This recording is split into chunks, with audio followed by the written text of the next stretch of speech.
반갑습니다. 석소장입니다. 자, 오늘은 제목에 나와 있죠. 석소장의 수능 응원 메시지, 수능 멘탈 관리 방법 이렇게 돼 있는데, 사실 수능 응원 메시지라기보다는 수능 응시를 앞두고 있는 학생들이 남은 3일 동안 어떤 마음가짐으로 시간을 보내야 되는지, 그리고 실제로 수능 현장에 들어가기 직전까지 어떤 마음가짐을 갖고 임해야 되는지를 말씀을 드리고자 합니다. 원래는 다른 채널이나 미디어처럼 수험생 감성 기반의 콘텐츠를 만들어 보려고 여러 번 아이디어 회의를 진행해 보기도 했는데, 사실 석소장이나 디렉터님들이나 감성이랑은 거리가 조금 먼 사람들이어가지고 크게 의미가 없는 막연한 격려 중심의 내용들보다는 여러분들의 마음가짐을 꽉 잡아줄 이야기들을 하는 것이 낫겠다 싶어서 오늘은 이런 이야기들을 해보도록 하겠습니다. 그럼 바로 시작해보도록 하겠습니다. 우선은 수능에 대한 마음가짐을 먼저 말씀을 드릴까 합니다. 이 대학 수학 능력 시험, 줄여서 수능이란 이름 그대로 대학에 진학해서 수학할, 공부할 능력이 있는지를 평가하는 시험입니다. 중학생들 중에서는 이 수학이 y는 fx와 같은 수학을 의미하는지 알고 있는 학생들도 꽤 많은데, 수능 시험의 수학이란 학문을 닦는다라는 의미를 갖고 있는 수학입니다. 즉, 여러분들이 초등학교, 중학교, 고등학교 12년 동안 얼마나 학문, 국영수사과 등의 기초 과목을 잘 닦아왔는지를 평가하는 시험이라는 의미와도 같습니다. 물론 오지선다형 객관식 시험으로 한 학생의 수학 능력을 모두 평가할 수 있는가에 대한 의문도 많이 제기되고 있는 것이 현실이기도 하지만, 오늘 이야기의 주제는 수능의 공정성이 아니기 때문에 그냥 넘어가도록 하겠습니다. 아무튼 본론으로 돌아와서, 수능이란 단지 여러분의 학업 역량을 파악하기 위한 시험이지 인생의 전부를 결정하는 시험이 아니라는 점을 기억을 하셔야 됩니다. 12년 동안의 노력이 평가받는 시간인 만큼 설레기도 하고 긴장이 되기도 하겠으나, 여러분이 그간 꾸준히 해왔던 노력이라는 정성적 지표를 점수라는 정량화된 지표로 환산하는 시간이라고 생각하시면 됩니다. 수능 망하면 인생이 망한다, 수능 망하면 앞으로의 삶에 답이 없다 등등의 불안감을 조성하는 생각보다는,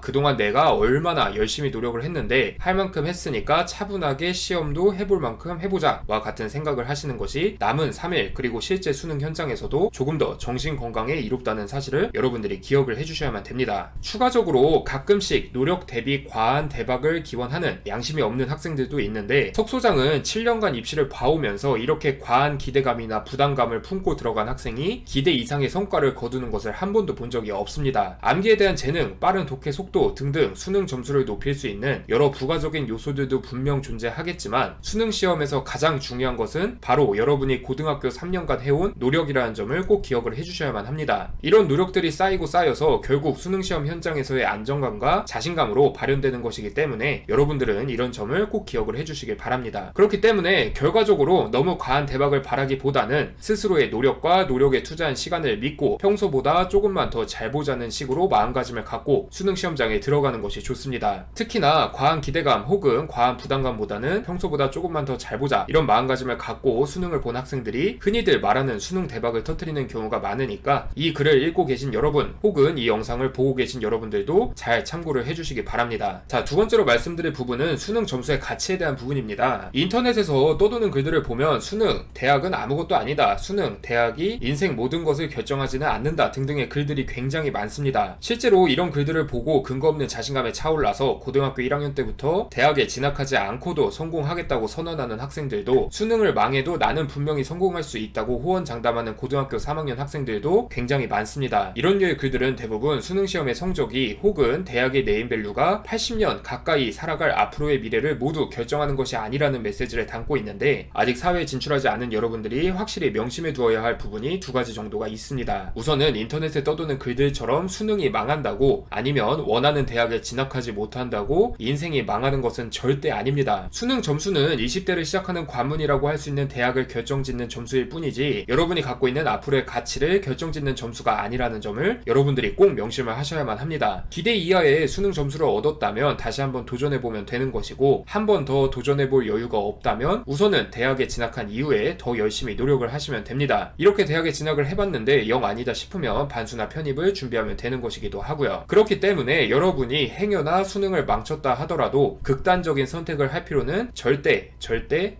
없다는 것을 꼭 기억을 해두시기 바랍니다. 다만 여러분의 노력에 근거한 합리적인 수능 점수, 대학이 여러분이 앞으로 나아가야 할 길을 가장 빠르게 안내해주는 내비게이션이라는 점은 여러분들이 마음속에 깊이 담아 두셔야만 합니다. 전문직 라이센스를 취득하고자 하는 학생들부터 사기업 취직 등 취업 기반의 평범한 진로를 꿈꾸는 학생들, 그리고 자신만의 아이디어를 사업화시키고자 창업을 꿈꾸는 학생들까지 여러분 앞에 열려있는 대부분의 진로에서는 4년제 대학 졸업장이 아주 기본적인 요소로 자리 잡고 있습니다. 됩니다. 영재성과 외모 그리고 자본 등 정말 뛰어난 선천적인 수저를 갖고 있지 않은 이상, 그리고 세상을 바꿀 만한 아이디어와 이를 실현시킬 수 있는 역량을 갖고 있지 않은 이상, 여러분들은 대부분 위에서 말씀드린 전문직, 취업, 창업 중 하나의 진로를 선택할 가능성이 높은데, 이 진로들 속에서 가장 중요한 것은 바로 성실성을 증명할 수 있는 노력이라는 가치입니다. 그러나 개인별 노력의 정도를 일괄적으로 평가할 수가 없는 것이기 때문에 사회에서는 이 가치를 주로 학벌이나 학점, 그리고 공인인증 시험 점수, 그리고 취득 자격증 등의 지표로 평가를 하고 있는 것이고요. 여러분들이 만약에 기대 이하의 수능 점수로 인해서 학벌의 부족함을 느낀다면 나머지 공인인증 시험 점수와 취득 자격증으로 커버를 치면 되는 것이지, 남은 인생 전체가 훅 가는 것은 아니라는 점은 꼭 명심을 하고 여러분들의 마음속에 응어리져 있는 부담감을 조금 낮추셨으면 좋겠습니다. 요약을 해보자면 수능 시험과 수능 점수가 결정짓는 대학의 네임밸류에 대해서 너무 과한 부담을 가질 필요까지는 없지만, 그렇다고 해서 수능의 가치를 너무 경시할 필요 역시 없다는 의미이기도 합니다. 석 소장은 여러분들이 수능을 남은 80년 인생을 결정짓는 시험이라고 생각하기보다는 빠른 길로 갈지 아니면 조금 더 긴 길, 먼 길로 돌아갈지를 결정할 수 있게 해주는 시험이라고 생각했으면 하는 마음에 이렇게 말씀을 드리는 거니까 참고를 해주시면 좋겠습니다. 자, 그래서 마지막으로 석 소장이 한마디를 해보자면, 아마 수시에 합격한 친구들은 수능 시험장에 들어가서 좋은 경험하고 나온다 생각을 하면 될 겁니다. 그런데 수능 최저학력 기준을 만족시켜야 하는 학생, 혹은 정시 점수로 대학에 진학해야 하는 학생들은 굉장히 많은 부담감을 갖고 있을 듯 합니다. 특히 올해는 코로나로 인해서 가림막 등 여러모로 신경 써야 할 것들이 더 많기 때문에 신경이 굉장히 날카로운 학생들이 많을 것 같습니다. 그런데 가장 중요한 것은 여러분 스스로의 노력을 믿는 마음이라는 점을 여러분들이 다시 한번 기억하시길 바라면서 오늘의 컨텐츠를 마치도록 하겠습니다. 이 영상을 보고 계시는 여러분들 모두 건승하기를 석 소장이 진심을 담아서 기원하겠습니다. 화이팅입니다. 감사합니다.